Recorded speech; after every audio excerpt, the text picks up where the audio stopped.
I did was absolutely horrible, but it's the absolute truth. She's in prison for murdering her husband. But she swears she's innocent. They look like a slightly struggling but optimistic young couple. Mike up at the Air Force Base, Wendy building her new veterinary practice. At what point did this apparent dream life sour? And why? Michael said that his marriage was rocky and that he was thinking about getting out. It was on this ranch that police found a decomposing body, believed to be that of 24-year-old Dias Staff Sergeant Michael Severance. Michael Severance survived 5 tours of duty in the Middle East, but he did not survive 5 months of marriage to Wendy Davidson.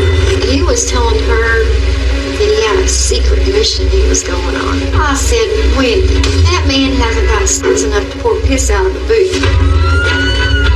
You can't make this stuff up. Like, Dean Koontz couldn't make this up. How is it that a wife finds the only way to get rid of a husband is through murder? It doesn't sound right. It doesn't feel right. I did not kill him. We all know that Wendy's a pathological liar. Who killed Mike Severance if it wasn't her?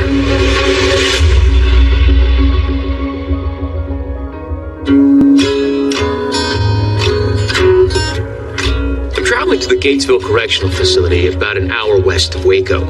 I'm there to meet Wendy Mae Davidson, the former veterinarian, current convicted murderer. From day one, she has insisted she wasn't responsible for the death of her husband, Staff Sergeant Michael Severance. When you do interviews like this, you always wonder what it's going to be like looking into the eyes of a killer. But Wendy doesn't look or act like any of the killers I've talked to. I'm going to cut to the chase and get right to business. You basically kept your silence for 15 years. Why did you decide to do this first network interview? I was kind of advised from the get-go, it'd be best not to talk. It seems like that hasn't done me any favors. So I want my side of the story of what happened heard. So I want people to know what did and didn't happen. Wendy's story starts here in West Texas. San Angelo is a funny little town because it's so isolated. There's just acres and acres and miles of nothing leading up to San Angelo. It's pioneer country. It's ranchers. It's people who go to church, have very traditional values. Marriage, family, raising your children right. These are going to be the priorities for most people. We are out here on our own. The closest town really of any size is an hour and a half away. So the people take care of the people here. In the 1980s in San Angelo, Texas, a bright little girl named Wendy Mae Davidson grows up on what's a modest ranch. It's a quiet life with her father, Lloyd, who's a handyman, her stay-at-home mom, Judy, and her younger brother, Marshall. Wendy was a happy little child. Animals became her life. In fact, by the age of 7, she knew she wanted to be a veterinarian when she grew up. Wendy excelled as a student. She had to work hard, and she really worked hard. And she was driven in a lot of ways to succeed. Wendy took part in Future Farmers of America events and volunteered at a local veterinary clinic while she was still a student at Water Valley High School. She went to school with my daughter. She was just fun-loving, and like I said, she was outgoing, and she was very responsible. 2,000 miles to the northeast is another small town, Lee, Maine. It's a very small, very, very depopulated. Lots of open land, but all of it was choked with trees, as thick as any jungle. In this area, you get all 4 seasons. So during the summer, you're rollerblading, you're biking, you're outside in the summer, you're outside in the winter. There's always something to do. In this deeply rural countryside, a little boy named Michael Severance also grows up in a close-knit family with his mom, dad, and younger brother, Frank. Michael loved the snow. He loved being outdoors. He went hunting, he went fishing, he went skiing. He wanted to do everything, downhill, cross-country, you name it, and he excelled at it. And he was of the fabric of the woods of Maine. And Michael's family still lives up here in North Maine.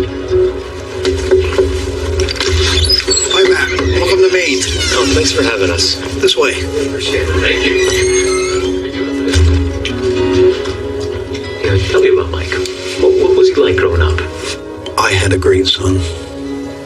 He was a very, very good man. He put other people first. I can show you document after document, letters after letters of his co-workers and such that say the same thing. I often called my brother kind of my Superman. He was always there when I needed him. Tragedy hits this family early on when Michael's mother suddenly collapses with a brain aneurysm. I believe he was around 13 or 14 when his mom died. And Frankie was 11. Tough age to lose your mom. Yes. It was a shock to the system.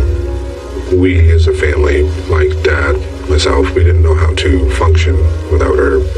It was challenging. There were nights where I would cry myself to sleep and he would be there rubbing my back or just kind of telling me, everything's going to be okay. Near the end of high school, what were his career ambitions or just ambitions in general?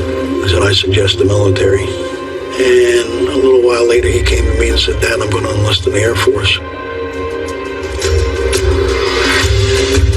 This was the life-changing event for him to join the Air Force, to do the things that he had always dreamed of doing in terms of adventure and being part of a team.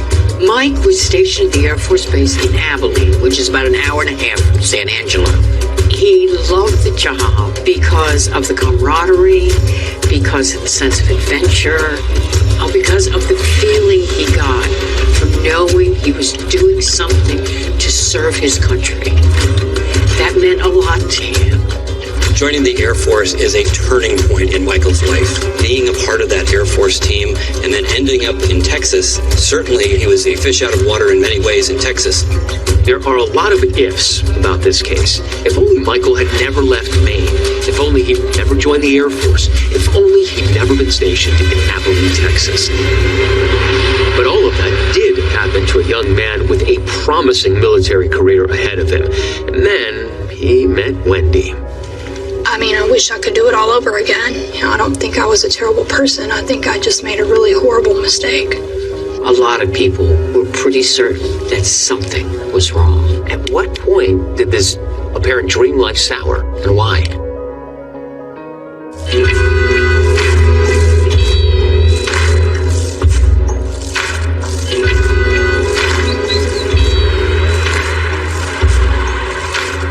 Long before Wendy Mae Davidson crosses paths with Michael Severance, she's an aspiring young woman with a dream of working with animals. Even as a teenager at Water Valley High School, she has plans to become a veterinarian. Her younger brother, Marshall, has ambitions to go into law enforcement. And at the heart of the family is Judy, a powerful personality who's got high hopes for her children. The Davidson family was people described them as close-knit, and I always thought that meant guarded. Going way back, who was Wendy Mae Davidson? Who were you? Grew up on a farm. So my life pretty much revolved around animals. I like to go out and have fun, but for the most part, animals, veterinary medicine, and my family, that was pretty much me. By almost all accounts, the person closest to Wendy, the central figure in her life, is Judy, a strong and loving mother. Judy saw the potential in her daughter and was determined to help her fulfill it. In 1996, Wendy graduates second in her class from Water Valley High School. Judy wanted her daughter to be successful. There was a lot of drive in that family. And success in high school leads to success in college for Wendy. Wendy went to Texas A&M, which is one of the toughest veterinary schools, and she did very well. But she was also rebellious. She also wanted to have fun. I think in some ways, once she tasted freedom, she just went overboard. And she got pregnant while still in Texas A&M. In October 2001, Tristan is born. Now, Wendy says that her relationship with Tristan's father falls apart, leaving her a single mother and a student. Her mom moved across the state of Texas to live with Wendy to care for the infant so that Wendy could continue to go to school. Wendy graduates with a veterinary degree in May 2002, and she heads back to West Texas. Gets her first job as a vet in Abilene. Meanwhile, Michael Severance is also in Abilene, stationed at Dyess Air Force Base. After several deployments to combat zones in the Middle East, Mike continues to build a terrific career and assume greater levels of responsibility as a C-130 crew chief. So he loved the Air Force, was doing really well. The worlds of Wendy Mae Davidson and Michael Severance are about to collide. Mike and Wendy met when he was out line dancing. And I think she just was drawn to him like a magnet. I was there with a friend, and he came and asked me to dance. And I had an emergency call before long, so I had to go see a pet. Something I normally wouldn't do. I gave him my phone number just because I had to leave, and I figured I might never see this guy again. They had a flash romance. I think they just hit it off immediately. He was quite surprised when she called up and said, "Hello, I'm pregnant with your child."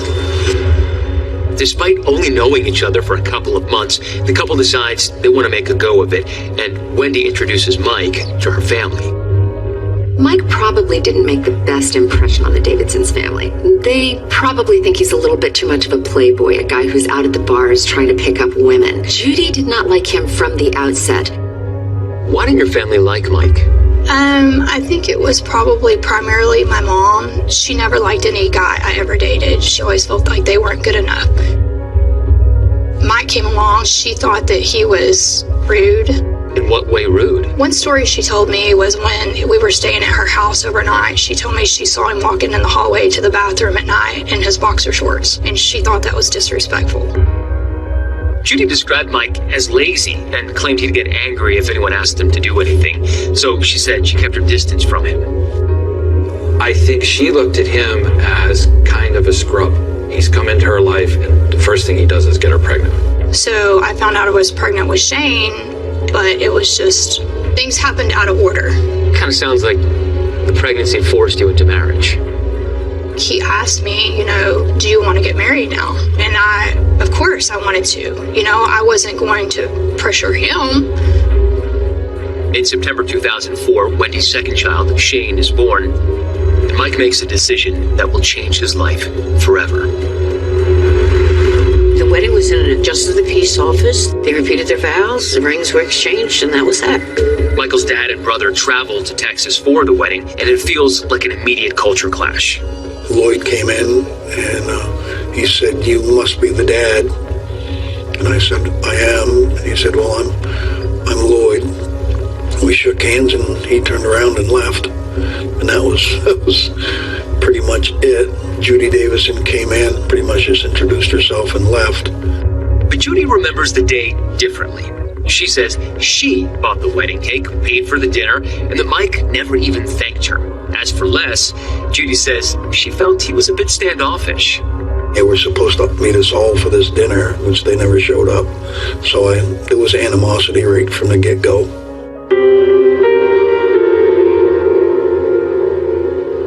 The Davidsons want to give their daughter a hand, so they help her finance her veterinary clinic. At the back of the building, there's just enough space for a small apartment, and it's there that Mike eventually moves in with Wendy and the two boys.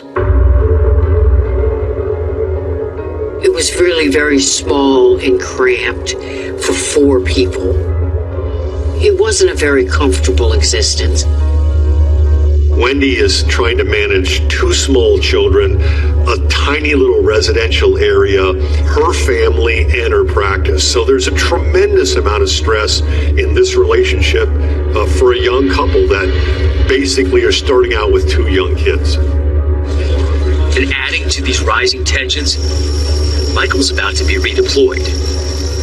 So long days, and then on top of that, he chose to live well away from the base, so ended up having to spend 3 hours out of every day commuting, which in itself takes a toll. It just becomes almost a big cauldron, boiling, a situation that could easily boil over. Michael's just returned from an Air Force training course and gets into an argument with Wendy. Wendy started yelling at him, and Michael's pretty much said, "Screw this! I'm gonna take Shane and go to Abilene." That stirred up a hornet's nest.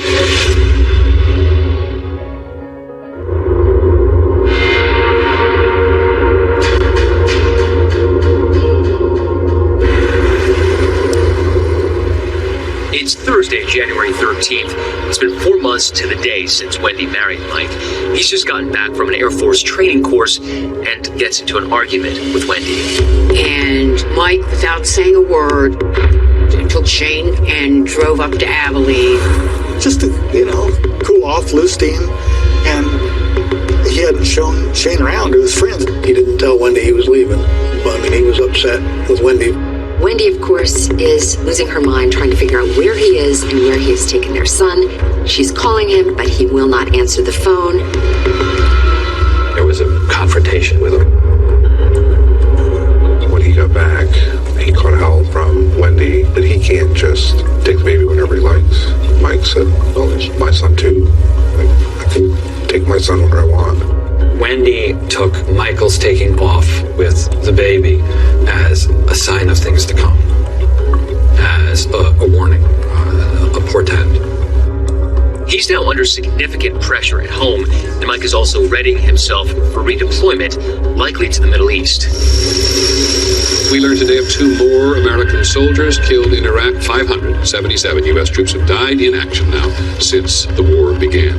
Michael had deployed several times to the Middle East after 9/11, so he knew what deployments were like. But this was the first time with his new wife, with a baby, that he would have to leave them behind and again go somewhere else on the other side of the world. And it creates a lot of anxiety and angst. So that house was under a lot of pressure, a lot of anxiety just prior to his deployment.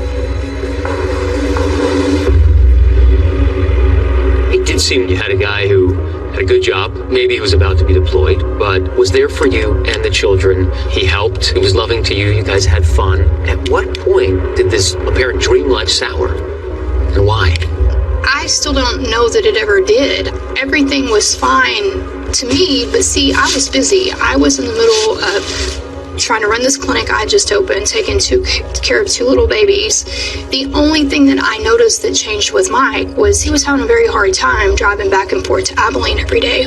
So I did notice that he would still drink every afternoon. He was drinking, but then he started kind of, at first I noticed he was using caffeine pills and like a Vedra, something like that. He did ask me on a couple occasions if I had anything that could help him sleep. And the only thing I ever gave him was Benadryl. Would you say that he was abusing alcohol and drugs? At the time, I didn't realize there was an issue.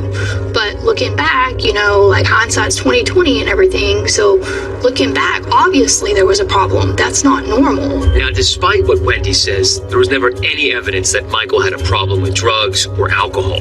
It seems that even with everything else they're going through, the couple has at least one thing to look forward to. They plan to squeeze in a trip to Michael's hometown in Maine before his next deployment. They booked tickets for the whole family, Mike, Wendy, Tristan, and baby Shane, for Sunday, January 16th. Michael was very, very excited because we were excited. A lot of his friends were going to get to see the baby and his new wife. So I was really much looking forward to spending an hour or 5 minutes or just, hey, good to see you, give him a quick hug, hold the baby and spend some time with the baby. And, just kind of show Tristan what snow was. I'm not even sure if Wendy had ever seen snow, so it was going to be a change for them, too. Regardless of the challenges they're facing, on Friday, Wendy and Mike decide to go out for the evening. Just the 2 of them. Michael doesn't know it yet, but his days are now numbered.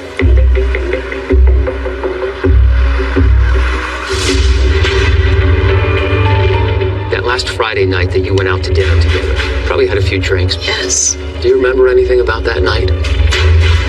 We went out, we had fun, we came back, he slept in.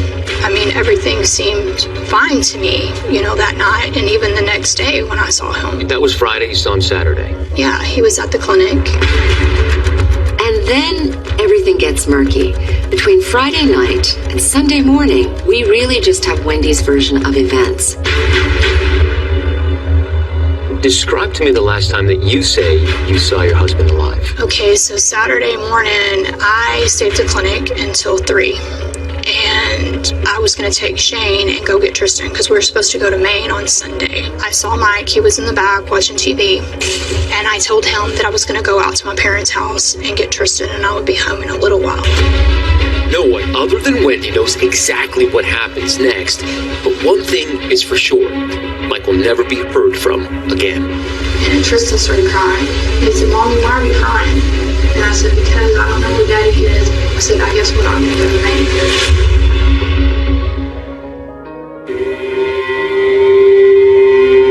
It was January 16th, 2005, and that's when everything changed up here for the Severance family.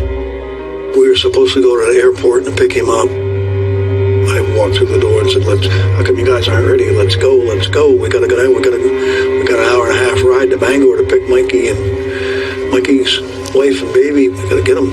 And Brenda says, you need to sit down. She said, well, Michael's missing. I said, what do you mean Michael's missing? Well, Wendy can't find him. She's saying that she couldn't go to Maine because she can't find Michael. She's saying maybe Michael went to Maine without me. I got to talk to Wendy and ask her, what's going on, Wendy? What's up? And she says, well, I don't know. I had taken his truck and gone to my mom's house, and when I got back, he was gone.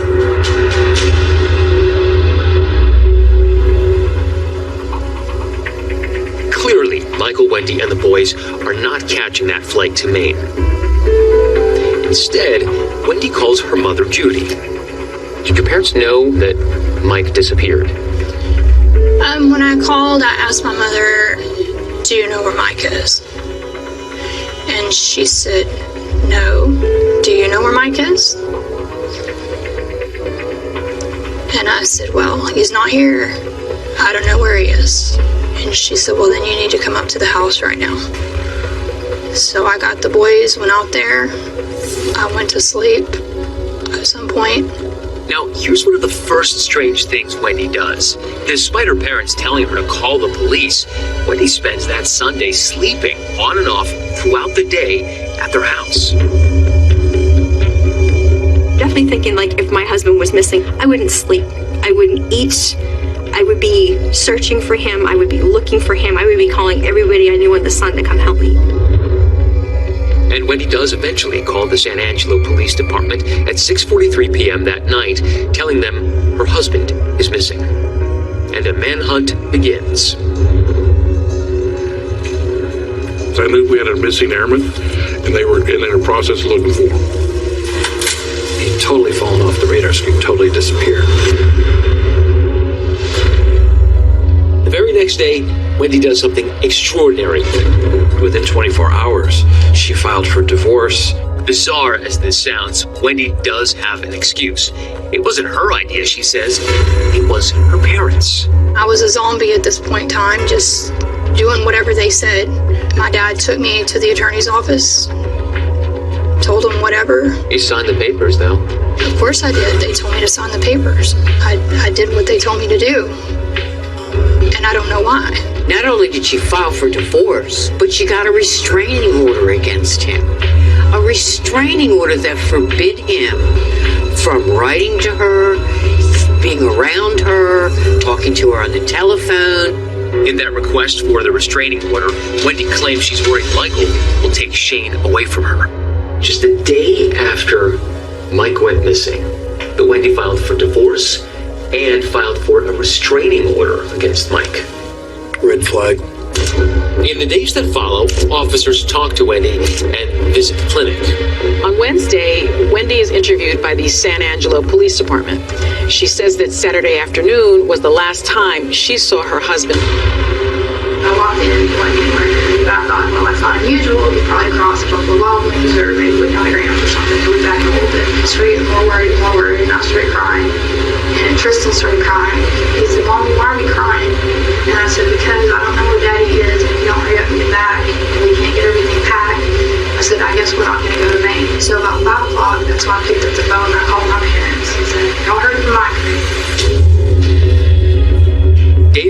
investigation ramps up and the San Angelo police team up with the Texas Rangers. My name is Sean Palmer. I'm a retired Texas Ranger. I joined the investigation with the Tom Green County Sheriff's Department and the San Angelo Police Department as kind of a task force approach to the investigation. And so we got together and came up with ideas of other leads that we could follow to find out what happened to Michael. The investigators want to know if they can think of any reason why Michael might have run off. They talked to some of his buddies. I believe I met him in the latter part of November of 2004. I'd even told him that any time he was in San Angelo to give me a shout. So he said, I don't go down there a whole lot because my mother-in-law hates me and she wished I was dead. And I kind of giggled about it, and he said, no, I'm serious. I just thought, well, maybe he's had enough of it and kind of went for a few days away. And then I learned he left his car and his cell phone, and I thought that was really strange because, you know, everybody lives by both nowadays. And that's when I really began to wonder if something was really going on. The more the Rangers dig, the more they discover just how unhappy Michael appears to be in his marriage. During the investigation, we interviewed a friend of Michael Severance named Jeffrey Holden. During our interview with Mr. Holden, he said that he had spoken to Michael around the November-December period. And during that conversation, Michael said that his marriage was rocky and that he was thinking about getting out. Now, this is something the Texas Rangers want to drill down into further. So I obtained the cell phone records for his cell phone to try and determine what activity there was on his phone around the time that he went missing. And in one case, a female had his phone number programmed in her phone. It was a compelling lead. These calls to Michael's phone. Could Mike, in fact, be seeing another woman? This is not my son, Michael. This is not what he does.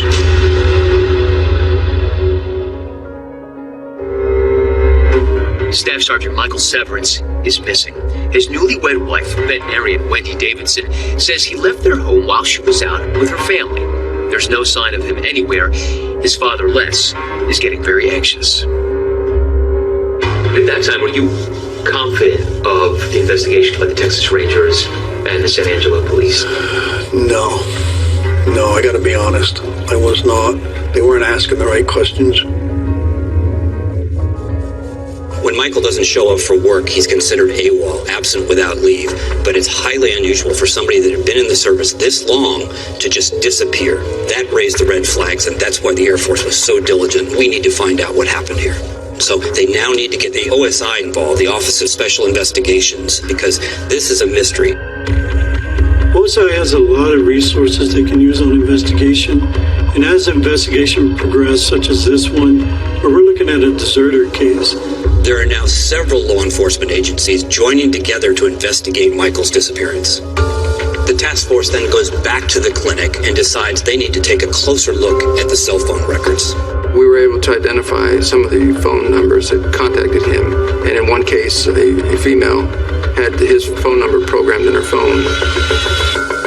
One of the scenarios that came up was the fact that Michael might be having an affair with another woman. It seemed like a compelling lead. Midnight calls to Michael's phone from a mystery woman. Maybe he was hiding out with her. I believe that if Michael was going to leave with another woman, he would have ended things with Wendy.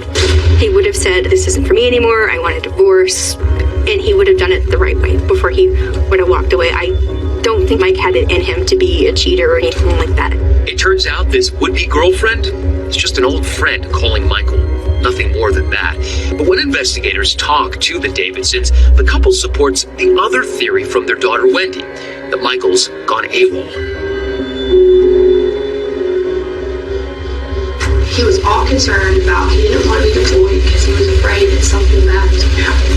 And he kept saying, like, those guys are going to Canada. It would be so easy just to go into Canada. What do you think happened to him? I think he just pied out.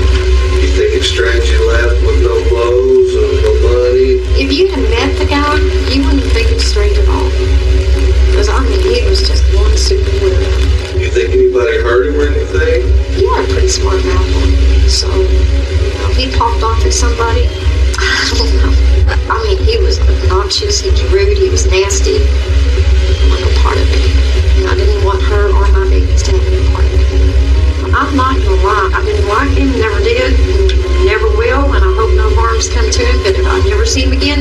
to. I'm gonna ask this question of everybody. Did you do anything to him? No, I did not.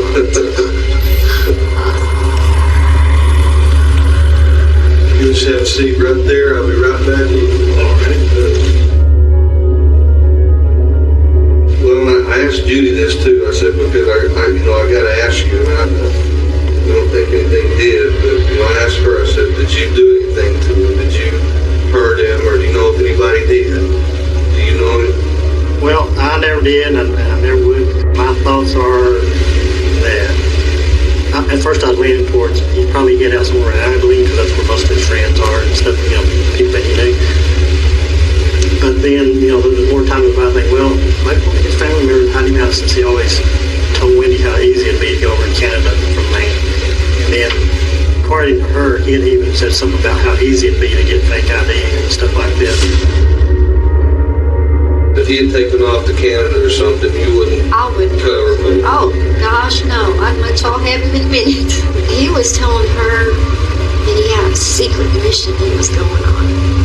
I said, Wendy, that man hasn't got sense enough to pour piss out of a boot. Do you really think they're going to send him on a secret mission? He had like 3 or 4 years left, something like that. He wanted out.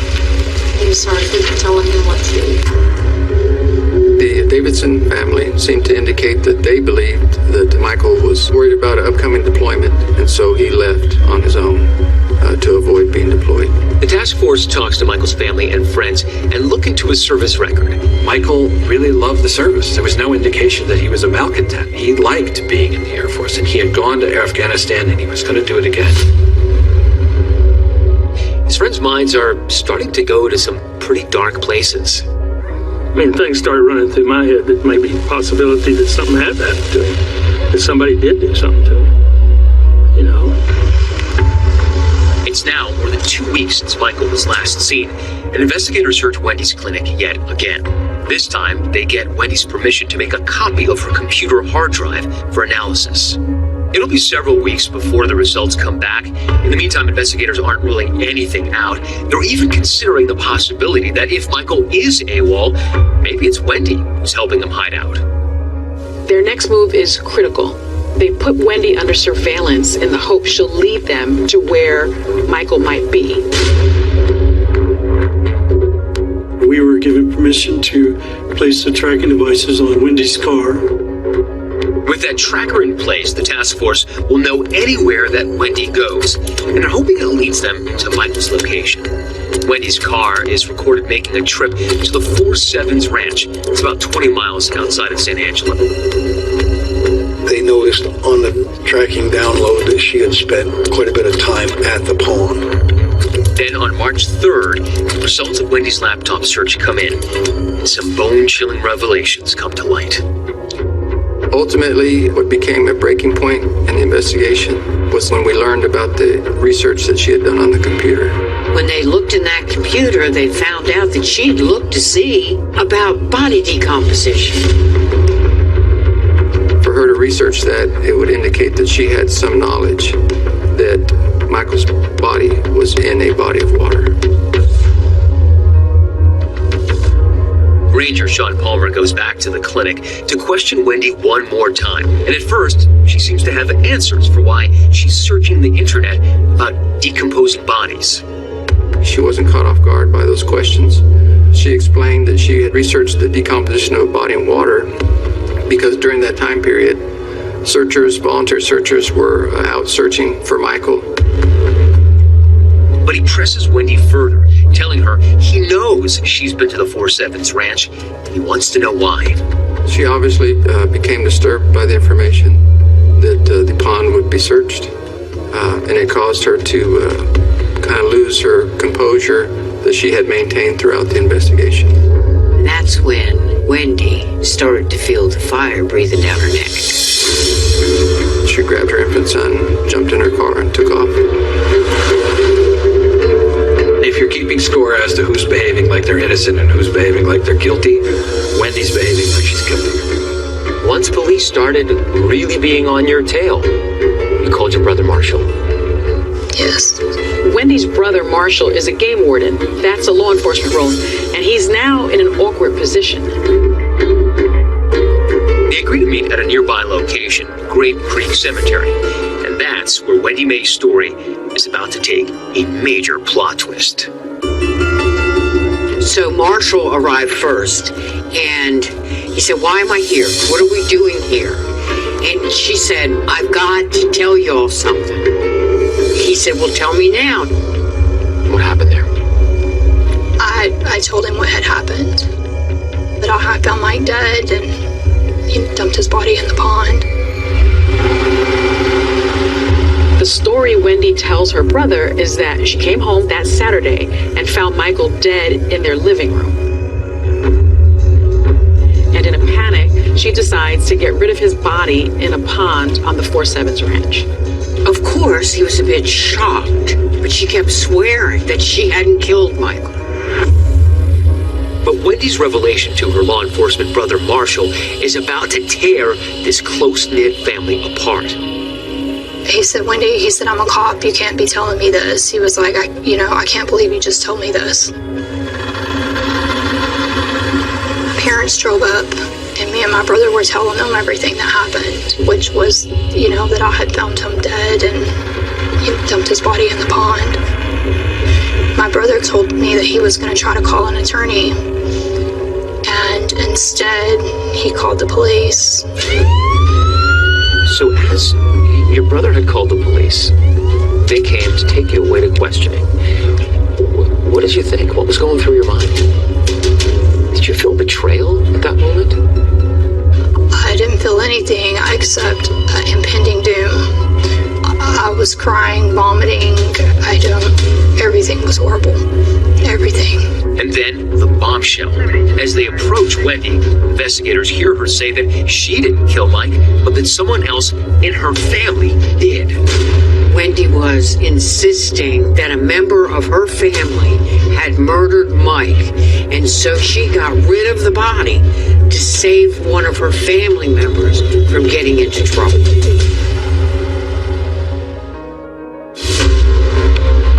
So let's just take a step back. You wake up Saturday morning, you have a veterinary clinic, a live husband, 2 kids, and a life.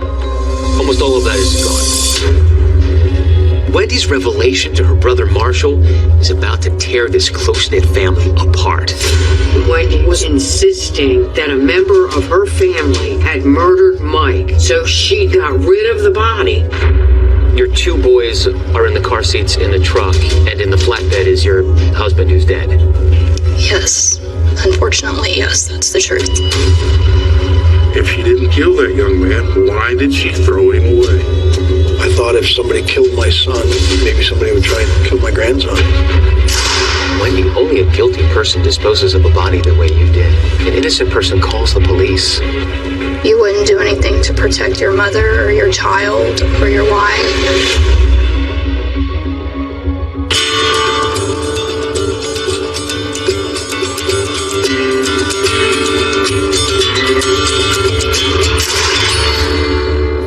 Is there one memory from the good times that you hold on to? The best thing that I remember about Mike was one morning I had woke up on a Sunday morning and he was laying in the crib with both the boys asleep, curled up with him. He said Shane woke up, so he said I was trying to get him to go back to sleep, and then Tristan woke up and came and crawled in bed with us. Sounds like a sweet dad. He was a good dad. So, all in all, we're talking about a good man. Yes. A good man, but one whose body Wendy says she left at the bottom of that stock pond. A couple of detectives' cars came pulling up, and they went to where the Davidson family were gathered at the cemetery.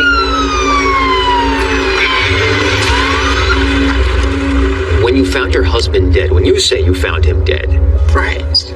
what did you do? I had both the boys with me, and I told Tristan, go play in the other room. And I went over to him to see if he was alive, to feel for a pulse.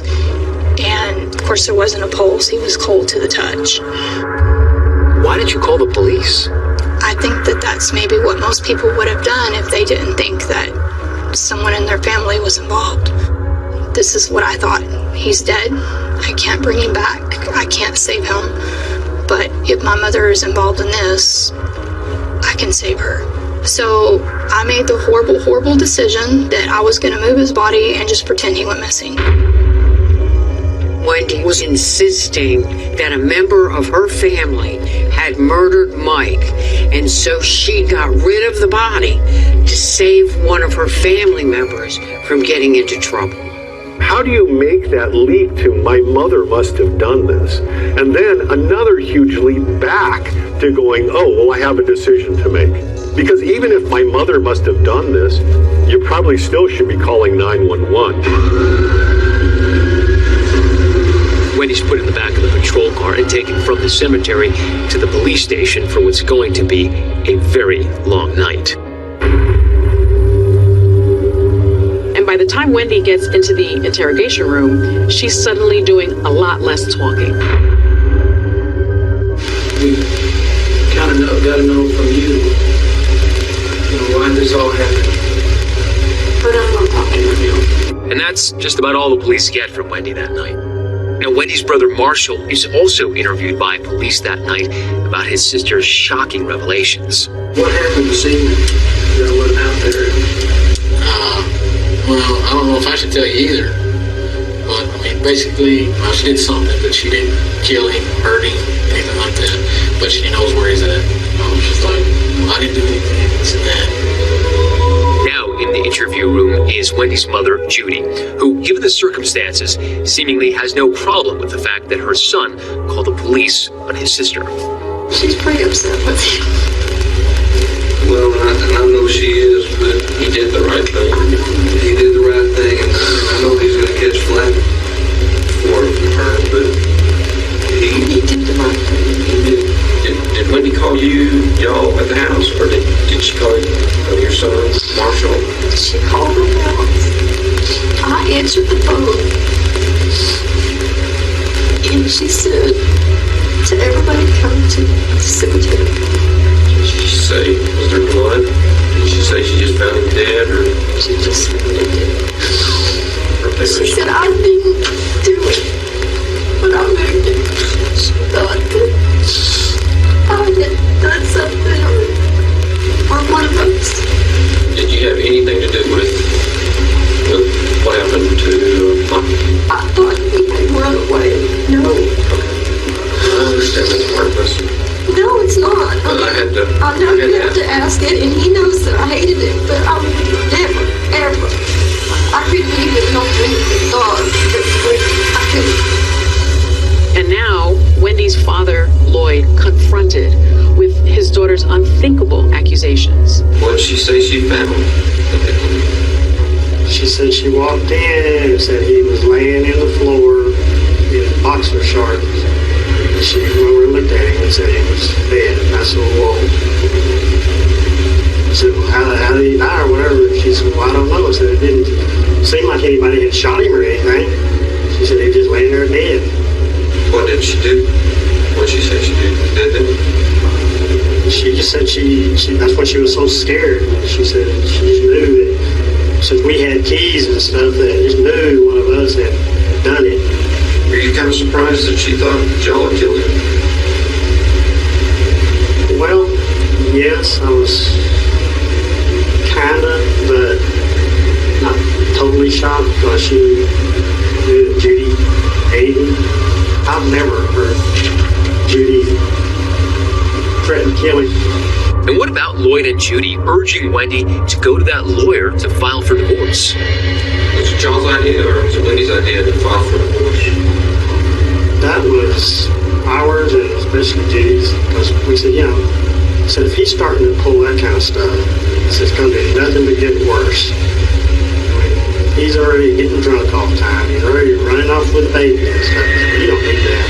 So you need to get away from him. So at this point, all Wendy is being charged with is tampering with evidence, and she's going to be held at the county jail. With no reason to believe that Wendy's family is in any way involved in the disposing of Michael's body, they do not press charges against Lloyd, Marshall, or Judy. But a gruesome discovery is about to be made at that pond. It turns out that dead men do tell tales. How do you go to a pond and stab that body 41 times? How do you do that?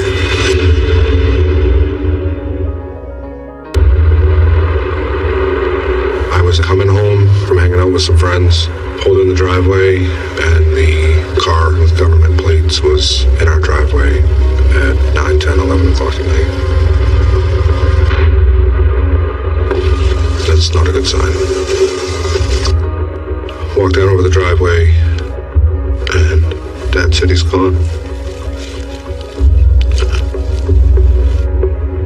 When I lost my mom, I was still a little young to fully grasp the effects. So when I lost Mike, I lost a big part of myself.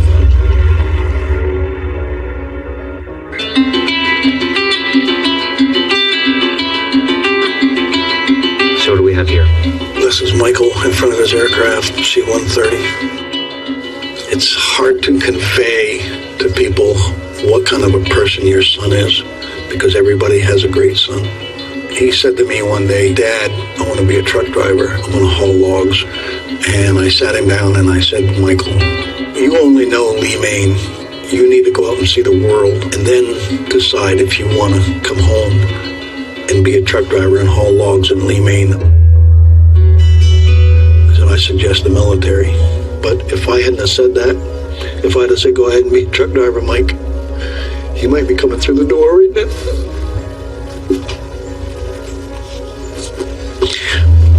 I'm sorry. It's not your fault, Les. I know. But you can't always control your emotions.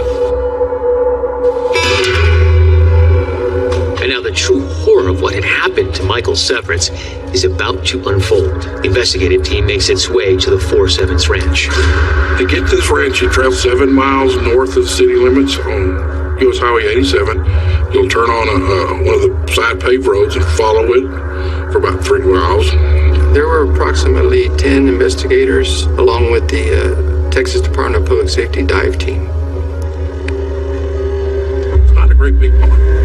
And I know it was cold, and there's a little breeze that would come off that water, make it cold. It was kind of an uneasy anticipation about what would be found. We're all on the shoreline kind of watching where the divers are. These are guys who are like search divers. I mean, they have the boots and the big bell head, and they running air down to them. And all of a sudden, they said something, and the diver that had the radio that was talking with them, and he looks up and says, they got him, they found him. He was wearing underwear, and he had lots of different implements tied to his body. They knew something was holding him down because he just went and then guided him to the shoreline where other ones were able to get him out of the water, and that's when we got him in the body bag. Because of the cold temperatures in the water, the body had been preserved. In all the 36 years I've been doing this, I've never had a human remains in water with apparatuses tied around his person to hold him in the water. How did you move the inert weight of a 160-pound man? Well, there was a box sitting over in the corner, and in my mind, I thought I was just gonna roll the body in the box, and I was gonna pick the box up and put it in the back of the truck. A cardboard box? Yes, that's what I thought in my crazy mind. Look, I can't make this stuff up. This is real. Okay. This is so crazy. Like, you can't make this stuff up. Like, Dean Koontz couldn't make this up. What I did was absolutely horrible, but it's the absolute truth. I rolled the body in this big cardboard box, and of course, no, I couldn't lift it into the back of the truck like my crazy mind thought. So I devised a ramp out of a couple of boards, put them on the tailgate. Where are your kids while you're devising the ramp and loading cinder blocks on your dead husband? Shane was only 4 months old, so I'm almost positive that he was asleep through that whole thing. I do remember they were both asleep when I got in the truck because I put them in the car seats. So your 2 boys are in the car seats in the truck, and in the flatbed is your husband who's dead? Yes. Unfortunately, yes, that's the truth. Wendy says she drove her husband's body to the stock pond on the 4-7's ranch. I had these cinder blocks and the fishing line and a knife to cut the fishing line. I put the cinder blocks on these handles in this big cardboard box and pushed it down the hill. As soon as the cardboard box hit the water, it disintegrated. So now I have to devise something different. So Mike's body is now floating in the pond? It's sitting in about a foot of water. So I had to take these weights and I'm trying to tie them onto this body. And of course it's the middle of the night, can't hardly see.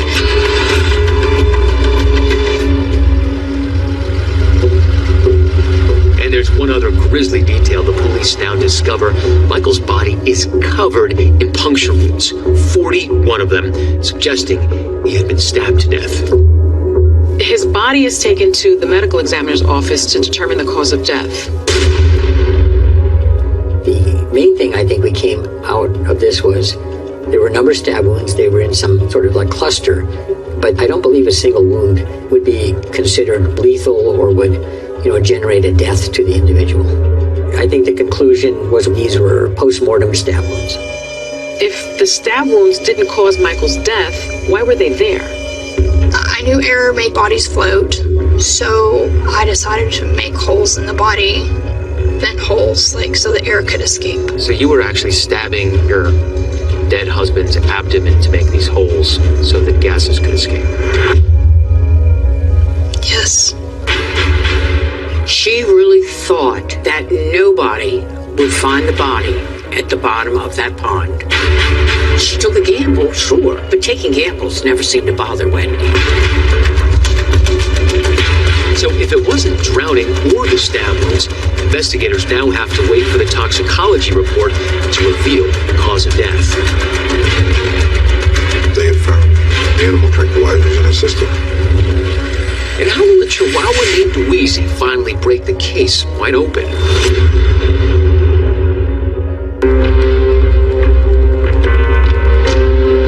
With her husband's body now retrieved from its icy tomb, Wendy Mae Davidson is taken into custody and remains there for the next 34 days. It calls Wendy Mae to her brother Marshall and her mother Judy. It seems jail is a shock to her system.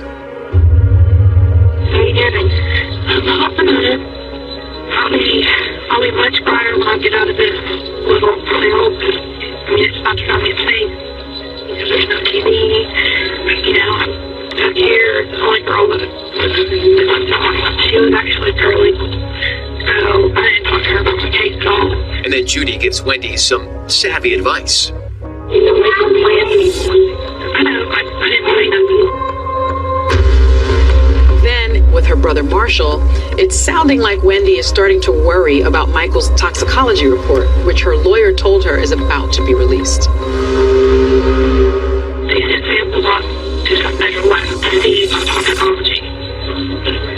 He said he doesn't know about if there's anything in the system or not. I mean, if there is, they still can't prove that it was me or you or anybody else. On April 8th, Wendy gets out on bond and goes back to work at her animal clinic.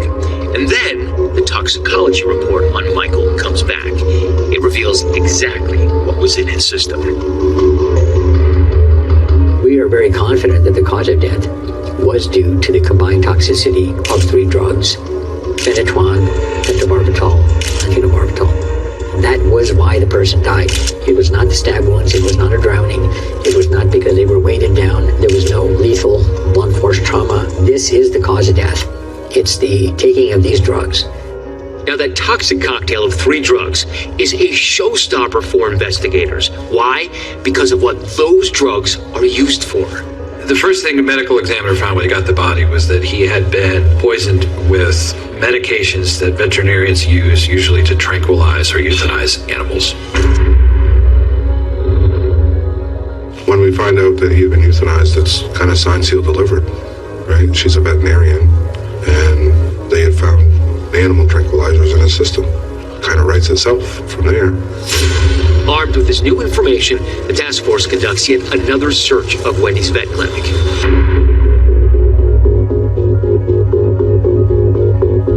We had to go back and conduct another search to go ahead and seize those drugs that were consistent with what was found in Michael's body.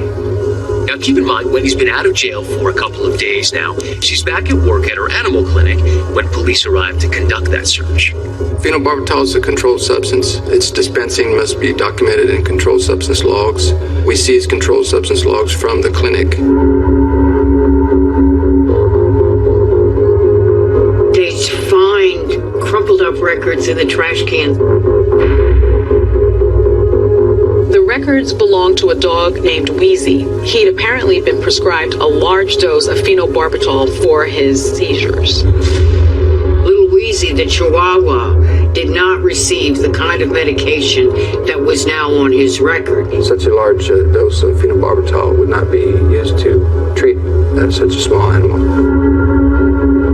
But it turns out a large amount of that same drug, phenobarbital, is what Michael has in his system. It was clear that somebody did not want that record to be found, because it was clear once we found it that we would identify that the records had been doctored.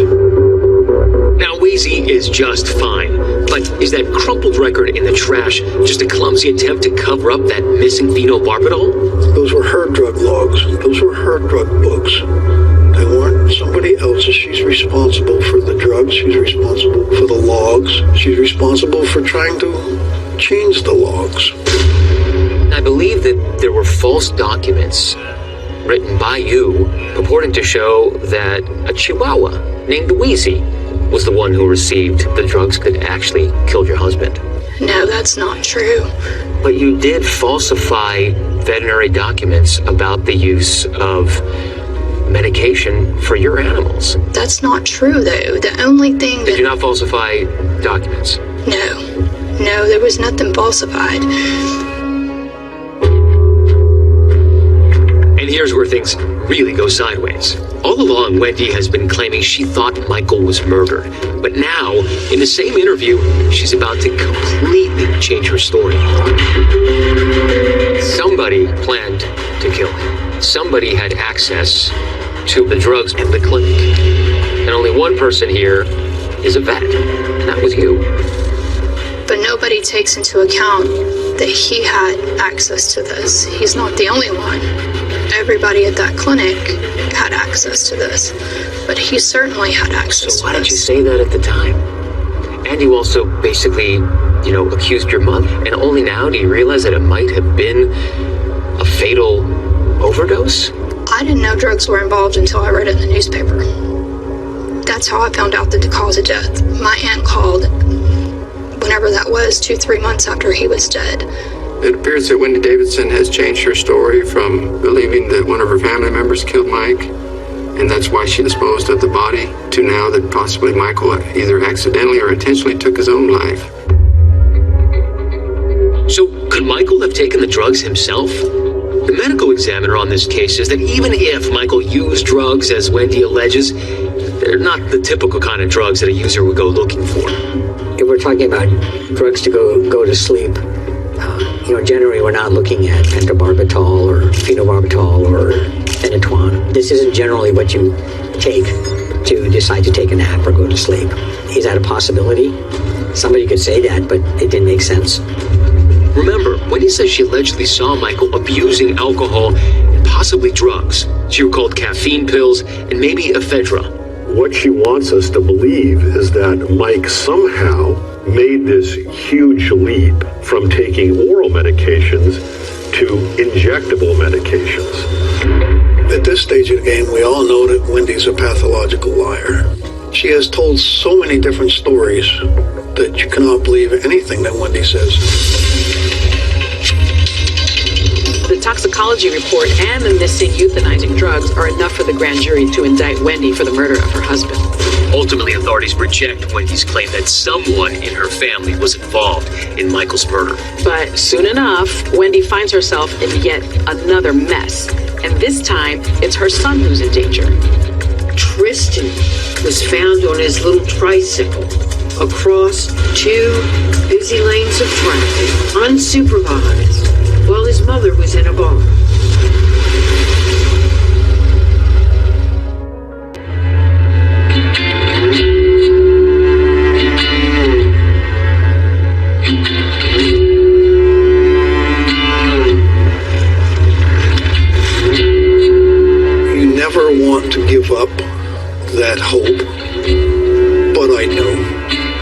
knew in my own mind that I wasn't going to see Michael again, because I believed with all my heart that if Michael was alive, he would have contacted me. It's too much loss for one man. You're not supposed to lose a child, ever. Parents are supposed to die before their children. On the one hand, at least there's closure. You know Michael's been found. On the other hand, you now know that he's not alive. I can't imagine what these parents go through that don't find their children. It's got to be the worst horror in the whole world, not knowing what happened to your child. I kind of count my blessings that we did find Michael.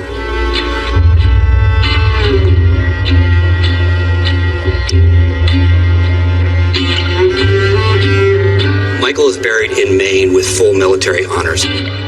But a few months after Mike's funeral, his father Les gets a letter from Wendy, who's out on bond. I was at Les's house, and he literally got a letter from Wendy. She basically said, you know, when this is over, I hope we can become a cheerful family again, and everybody can get along, and we'll have a good future. I hope to come to Maine and spend time with you guys, and either become or stay a part of the family, and why, This is the role playing that she's chosen to do. She has to ingratiate herself with Mike's family, with her family, playing the role of, the victim here. Essentially, what she's saying is, Mike's left. I wanted this relationship to work. I loved my husband. It's Wendy doing Wendy. This is what she does.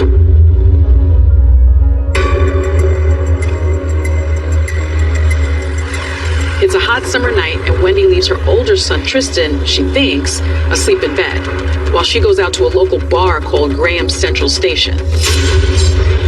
Tristan was found on his little tricycle, having traveled across 2 busy lanes of traffic over to a shopping center, unsupervised. A waitress came out, got him, and called the police. The police recognized him, knew he was from across the street.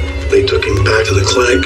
Wendy pulled up about the same time, went to the police officer, said, I just ran down to the pharmacy to get Tristan some medicine. The policeman said, you could stop that because we know that you were at Graham Central Station. And she broke down and she was so sorry. Wendy gets arrested again, this time for child endangerment. If my opinion could get any lower, that's where it bottomed out. Because not only are you a horrible wife, you're a horrible mother. In the end, the San Angelo Police Department decides not to charge Wendy with child endangerment. Now, as prosecutors begin to plan for trial, there is one thing that's been eluding them, and that's motive. Why would Wendy have wanted Michael dead? Based on what Wendy says, she has no motive to kill her husband, Mike. So we have to conjecture, would it relieve the stress in her household? Or is it a motive as old as time itself? Is Michael worth more to Wendy dead than alive? Congress added $100,000 to the SGLI, the military life insurance. It's $250,000 if your husband dies while he's in the military. She made sure that she was a beneficiary. So Michael called me before this ever happened. Dad, I got married. I have to change my beneficiary. I said, sure, I understand that. You've got to provide for your family if something should happen.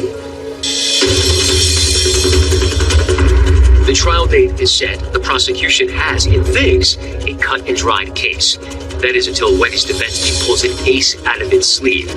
Is it possible that a key piece of evidence could be thrown out?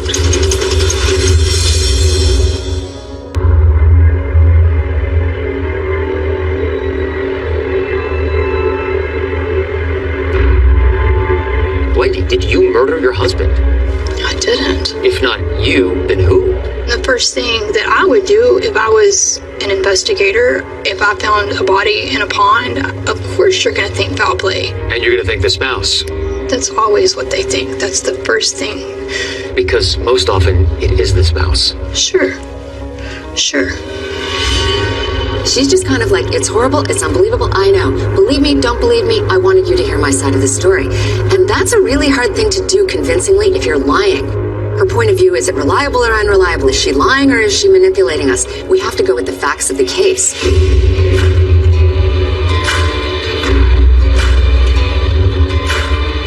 Michael's family is feeling confident as the trial is about to begin. Leading up to the trial, from what we had been informed, we were pretty certain she was going away for a long, long time.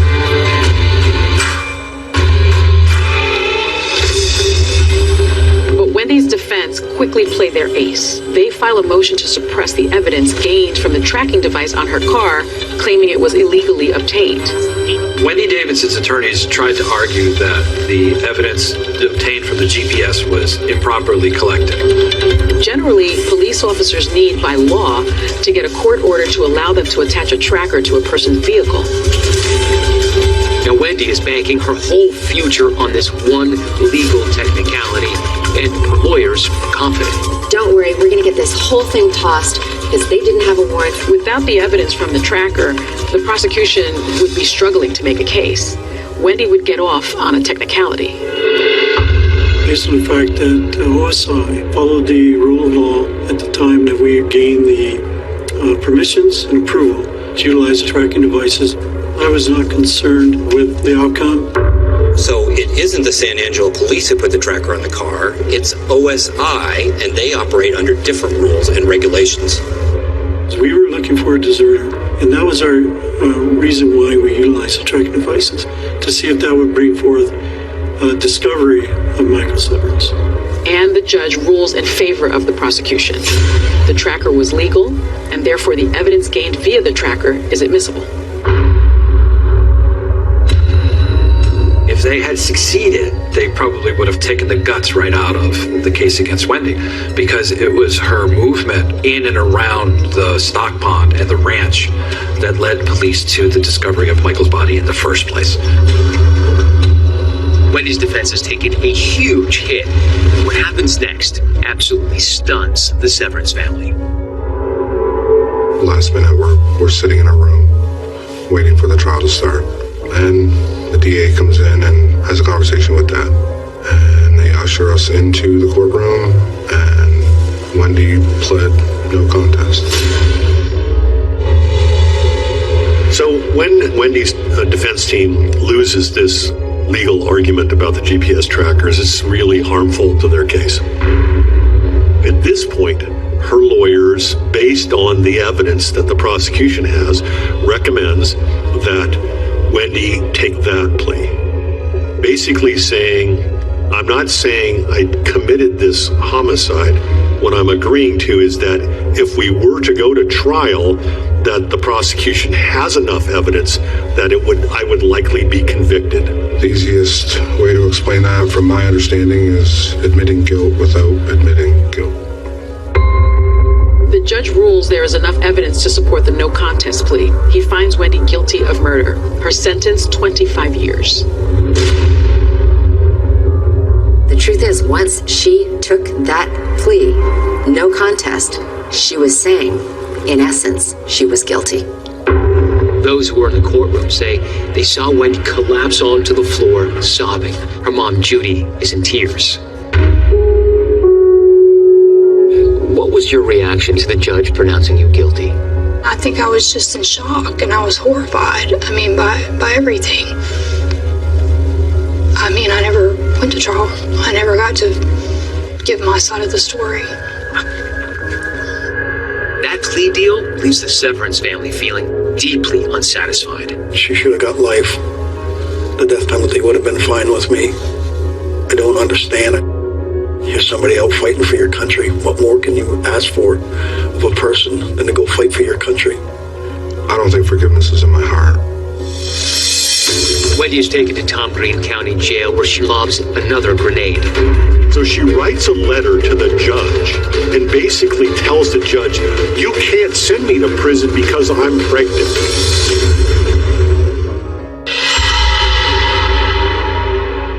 2 months after Wendy Davidson is sentenced to 25 years for murdering her husband, she's in her jail cell and picks up her pen. She's writing a last-ditch effort letter to her trial judge, pleading that he not send her to the Texas Department of Criminal Justice, the TDC. And then another Wendy Davidson stunner. In the letter Wendy writes to the judge, she says she's pregnant. Even if that were true, it would be so easy to verify whether she was pregnant or not. And Wendy now says that although she thought she was pregnant at the time, she was mistaken. It wasn't true, and it didn't stop anything. She is a person who runs from responsibility. When Wendy killed Michael, she hurt this community. She took a part of this community. And Lee Main's a small town. Everybody knows everybody. There's a lot of collateral damage left in the wake of all of this, and we can't lose sight of the two other lives shattered. Those two boys, Tristan, now 20, and Shane, now 17. Do you have any contact with Shane? I do. We have joint custody. The Davidsons have primary care, and I get visitation on all the holidays and spring break, and I get him in the summer. Mike was definitely robbed of a lifetime of getting to know his fantastic son. And it's hurtful. It's painful. Because you'd love anything. I would give nothing more than to watch Mike be able to give his boy a hug. I didn't just lose my brother. Dad didn't just lose his son. Shane didn't just lose his father. The world, the country, lost a soldier, lost one of the most decent human beings ever. For what? I don't know. Even among all the endless futilities of homicides, this one's one of the most, if not the most futile that I've ever seen. The Davidsons declined an interview request for this program. Wendy says she last spoke to her parents in 2009, more than 12 and a half years ago. She says she hasn't seen her sons since they were 2 and 5 years old. Are you hoping to be able to see them again one day too? Yes. I would hope so. Yes.